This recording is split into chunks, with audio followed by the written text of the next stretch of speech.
Scope of supply.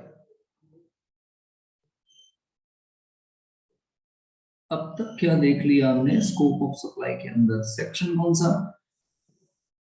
Section 7।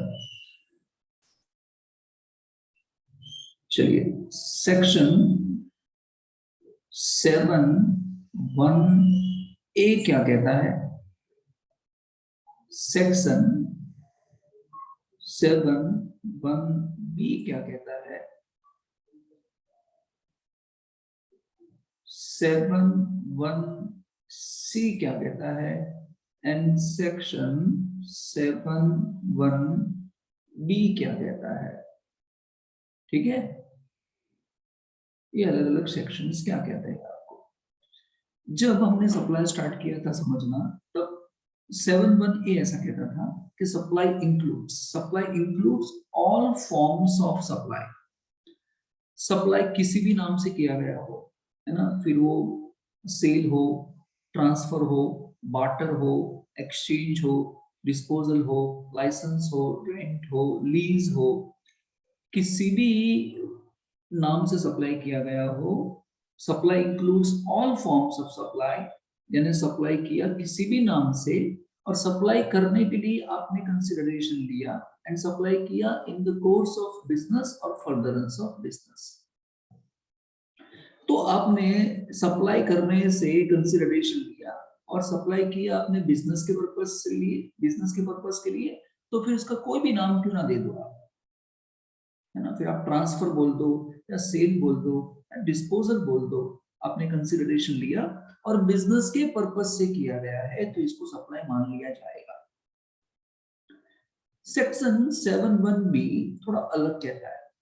अब ये क्या कहता है कि अगर आपने सर्विसेज को इंपोर्ट किया, इंपोर्ट ऑफ सर्विसेज की, बाहर से फॉरेन कंट्री से आपने सर्विसेज इंपोर्ट की, गुड्स की बात नहीं करेंगे, है ना। गुड्स इंपोर्ट करते हैं तो कस्टम में कस्टम ड्यूटी लग जाती है।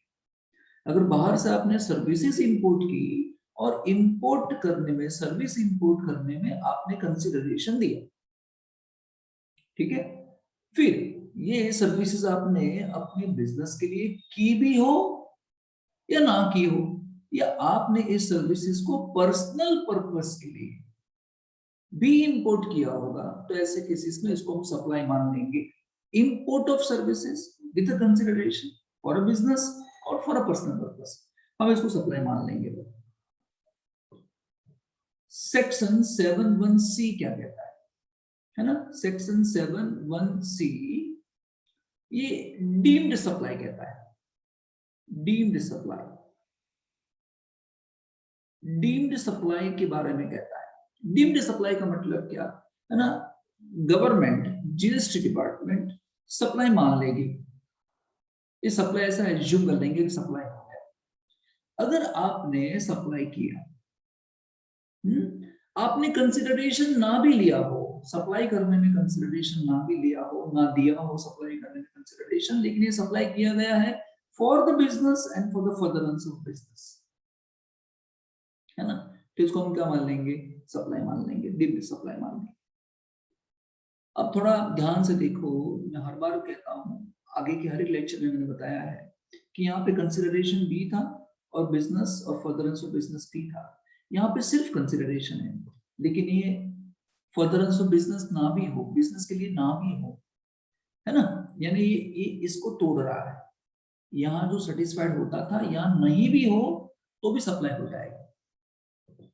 7(1)(c) है ना, सी कंसिडरेशन को तोड़ता है, कंसिडरेशन ना भी हो तो भी सप्लाई हो जाएगा। तो यहां तक मैंने आपको करवा दिया। चलिए, आज बारी है किसकी? 7(1)(d) की बारी है।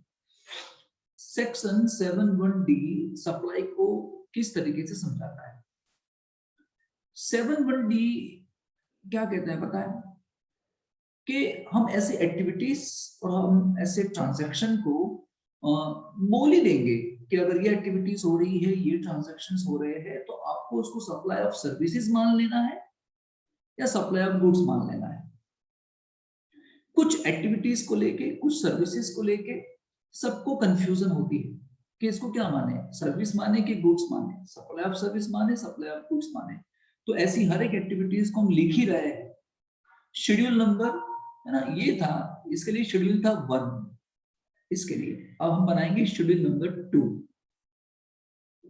है ना। हम लिख ही देंगे कि सप्लाई ऑफ सर्विसेज है या सप्लाई ऑफ गुड्स है, जिससे किसी को भी कंफ्यूजन ना हो, जिससे किसी को भी डिस्प्यूट ना हो। समझ में आ रहा है? This is your schedule 2। हालांकि आपको पूरा शेड्यूल 2 है ही नहीं यहाँ पे, सिर्फ समझाया है, शेड्यूल 2 पूरा एक्सप्लेन नहीं करना है आपको यहाँ। क्लियर? चलिए चलते हैं, अंदर चलते समझते हैं क्या लिखा हुआ है ना। एक्टिविटीज, ऐसे कुछ एक्टिविटीज है to be treated as, treat कर देंगे, मान लेना पड़ेगा, सप्लाई ऑफ गुड्स और supply of services as referred to in schedule number 2। Schedule number 2 में बोल ही दिया है, रिफर कर दिया है, क्लियर कट बोल दिया है कि अगर ऐसा ऐसा होगा सप्लाई ऑफ गुड्स, ऐसा ऐसा होगा supply of services. Section 7(1)(d), ठीक है। Section 7(1)(d) of the Act refer to Schedule 2 for determining whether a particular supply is a supply of goods or services. This helps in mitigating ambiguities in existing law. तो कोई भी confusion होगी existing law में, बनाने में, समझने में, तो इसको मिटिगेट करता है, खत्म करता है। For example, under existing law restaurant, अच्छा पहले क्या था, पहले मैं आपको समझाऊं। जीएसटी से पहले रेस्टोरेंट जो आता था, रेस्टोरेंट में हम जाते हैं तो हम देखते हैं कि रेस्टोरेंट में हमको फूड भी मिलता है, हमको फूड सप्लाई किया जाता है, और रेस्टोरेंट में हमको सर्व भी किया जाता है, हमको सर्विस भी मिलती है। तो पहले क्या था, एक कंफ्यूजन थी कि इसको सप्लाई ऑफ गुड्स माने या सप्लाई ऑफ सर्विसेज माने, और इस कंफ्यूजन की वजह से पुराने टैक्स रिजिम में क्या होता था, वहां पे वैट भी लगता था, सप्लाई ऑफ गुड्स पे वैट भी लगता था, एंड सप्लाई ऑफ सर्विसेज पे सर्विस टैक्स भी लगता था, दोनों लगाते थे। समझ में आया? लेकिन अभी नए जीएसटी में बोल दिया कि भाई अभी सप्लाई जो सर्विसेज है, सप्लाई ऑफ रेस्टोरेंट है, सप्लाई इन रेस्टोरेंट जो है वो सप्लाई ऑफ सर्विसेज में आता है, वो कंपोजिट सप्लाई में आता है। हम पढ़ते देखो, under existing law the restaurant charge both service tax and VAT.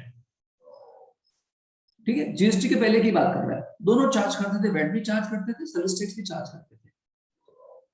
On the value of food serve, on the value of food serve, यानी फूड जो सर्व करते थे ना, खाना जो मिलता था उस पे वो वैट भी लगाते थे, सर्विस टैक्स भी लगाते थे। कमाल है। This is so because both sale of goods and provision of services, यानी सर्विसेज देना, is involve and therefore taxable event under both the statutes respective VAT law and service tax law gets triggered। ठीक है, under GST, अभी GST की बात करेंगे, हमारे लिए अभी जीएसटी ज्यादा इंपॉर्टेंट है। जीएसटी के अंदर क्या बोल दिया है कि इसको हम बोल देंगे कंपोजिट सप्लाई, इसको हम कंपोजिट सप्लाई बोलेंगे। और कंपोजिट सप्लाई क्या है, मैंने इसको पहले आगे आपको समझा दिया है। कंपोजिट सप्लाई का मतलब क्या होता है, एक ही सप्लाई के अंदर बंडल ऑफ गुड्स किया जाता है, या बंडल ऑफ सर्विसेज की जाती है, या गुड्स के साथ सर्विसेज बंडल किए जाते हैं, है ना, और इस तरीके से सप्लाई किया जाता है। एक ही सप्लाई में अलग अलग गुड्स को बंडल करके सप्लाई करते हैं, या गुड्स का तो सर्विसेज को बंडल करके सप्लाई करते हैं, इसमें क्या बोलते हैं, कंपोजिट सप्लाई। और मिक्स सप्लाई भी हो सकता है, लेकिन कंपोजिट सप्लाई का मतलब क्या, दे आर नेचुरली बंडल्ड, उसको किया नहीं जाता, वो ऐसा ही होता है, इसके बगैर ये बिकेगा नहीं, सप्लाई होगा नहीं, तो इसको कंपोजिट सप्लाई बोला जाएगा। In subsequent as food and service is naturally bundled in ordinary course of business. However, entry number 6D of schedule to the GST Act specifically provides that such composite supply shall be treated as supply of services। तो ये आपको संभाल लेना पड़ेगा objectives के अंदर कि restaurant किसमें आता है, सप्लाई ऑफ सर्विसेज के अंदर आ जाता है। क्लियर यहां तक? ठीक है, क्या है, क्या सेक्शन 7(1)(d) क्या है, सेक्शन 7(1)(d) है ना, वो लिस्ट आउट कर देता है, उन एक्टिविटीज को मेंशन ही कर देता है, ट्रांजैक्शन को मेंशन ही कर देता है, जिसको आपको बोलना है supply of goods, supply of services नहीं बोलना है, या सप्लाई ऑफ सर्विसेज ही बोलना है, सप्लाई ऑफ गुड्स नहीं बोलना है। देखो इसके अलावा एक दो एग्जांपल देता हूं मैं आपको। फॉर एग्जांपल लेता हूं, फॉर एग्जांपल अगर आप ट्रांसफर करते हो, ट्रांसफर किया, क्या ट्रांसफर किया आपने, title to the goods, title to the goods transfer किया, और राइट इन द गुड्स। देखो दोनों में फर्क है। पहले में क्या था, आपने गुड्स का टाइटल ही ट्रांसफर कर दिया। पहले में क्या था, सुनो, आपने गुड्स का टाइटल ही ट्रांसफर कर दिया, इसका मतलब क्या, आपने ओनरशिप ट्रांसफर कर दी। तो जब भी ऐसा होगा कि title to the goods transfer कर लोगे, तो उसको हम बोल देंगे कि ये सप्लाई ऑफ गुड्स है। और अगर आपने right in the goods transfer किया, अब गुड्स को यूज करने का आपको राइट है, आप ओनर नहीं हो, तो हम बोलेंगे सप्लाई ऑफ सर्विसेज। जैसे ए ने बी को गुड्स बेच दिया, सोल्ड किया, तो इस सप्लाई को क्या बोलेंगे, सप्लाई ऑफ गुड्स बोल देंगे। और दूसरा, ए ने बी को गुड्स यूज करने का राइट दिया, यूज करने का राइट दिया, तो हम बोलेंगे सप्लाई ऑफ सर्विसेज। ऐसी बहुत सारी चीज है जो इन लोगों ने लिस्ट आउट कर दी है ना। जैसे फॉर एग्जांपल लीज पे कोई एसेट देना, कोई एसेट रेंट पे देना, है ना, ये सब चीज क्या मानी जाएगी, सप्लाई ऑफ सर्विसेज मानी जाएगी। इस शेड्यूल नंबर 2 में बताया गया है, लिस्ट आउट करके, आपको पूरा डिटेल में है नहीं, उसमें हम जान नहीं रहे। फिर ये आपको एग्जांपल दिया कि किस तरीके से पुराने टेक्स्ट के अंदर टेक्स्ट लगता था और नए टेक्स्ट में टेक्स्ट लगता था, आपको एग्जांपल से समझाया है। अब वो एग्जांपल देख लेते हैं। चलिए देखिए क्या था, position under existing law. Existing law का मतलब क्या, प्री जीएसटी की बात करते हैं। एग्जिस्टिंग लॉ मतलब जीएसटी की बात नहीं कर रहे, प्री जीएसटी की बात करते हैं। और ये बात करते हैं पोस्ट जीएसटी की बात करते हैं। जीएसटी की बात क्या था वो, फॉर एग्जाम्पल आपने फूड वैल्यू 100 रुपए का सप्लाई किया, रेस्टोरेंट में गए और आपने 100 रुपए का खाना खाया, 100 रुपए का खाना खाया, है ना, वहां पे सर्विस चार्ज इन लोगों ने लगाया 10 रुपए, टोटल कितना हुआ 110। अभी क्या पे करना पड़ेगा आपको, पहले पे करना पड़ेगा वैट। वैट कितना पे करना पड़ेगा 14%। 40% किस पे लगेगा, इस पे लगेगा, तो वैट आएगा 14 रुपीज। अब वो लगाएंगे सर्विस टैक्स, क्या लगाएंगे, सर्विस टैक्स। सर्विस टैक्स कितना लगाते थे 6%। 6% किस पे, 6% फूड पे भी लगेगा, सर्विस चार्ज पे भी लगेगा, यानी 6% लगने वाला है फूड पे भी, यानी 100 रुपए के 6% 6 रुपए, एंड 10 रुपए के एंड सॉरी 6% लगाएंगे फूड पे सर्विस टैक्स, एंड 15% लगता था सर्विस पे, ऐसा बताया। Service tax at the rate 6% on a food, तो 6 रुपए, एंड 15% ऑन सर्विस, तो 15% 10 रुपए के, ये हो जाएगा 1.5।